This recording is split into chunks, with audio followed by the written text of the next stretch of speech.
வேலை வாய்ப்பற்ற இளைஞர்களுக்கு தமிழக அரசின் உதவித்தொகை பெறுவதற்கான விண்ணப்பம் வழங்கப்படுகிறது என்ற அறிவிப்பை தமிழக அரசு வெளியிட்டிருக்காங்க. இந்த திட்டத்தின் கீழ் யார் யாருக்கெல்லாம் உதவித்தொகையானது கிடைக்க இருக்கிறது, எப்படி இதற்கு விண்ணப்பிக்க வேண்டும் என்ற அனைத்து விவரங்களையும் இந்த பதிவில் முழுமையாக பார்க்கலாம். வேலை வாய்ப்பற்ற இளைஞர்களுக்கான உதவித்தொகை வழங்கக்கூடிய திட்டத்தின் கீழ் வேலைவாய்ப்பு அலுவலகத்தில் பதிவு செய்து 5 வருடம் முடிந்தவர்களுக்கு உதவித்தொகை வழங்கப்படும் என்ற அறிவிப்பை வெளியிட்டிருக்காங்க.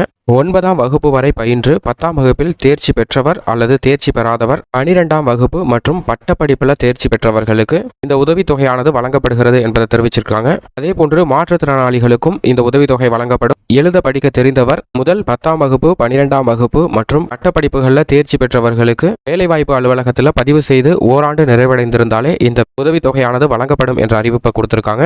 வயது வரம்பை பொறுத்த வரைக்கும் ஆதி திராவிடர் மற்றும் பழங்குடியினருக்கு 45 வயது வரைக்கும் விண்ணப்பிக்கலாம். இதர பிரிவினருக்கு 40 வயதுக்குள் இருக்க வேண்டும் அப்படிங்கிறத தெரிவிச்சிருக்காங்க.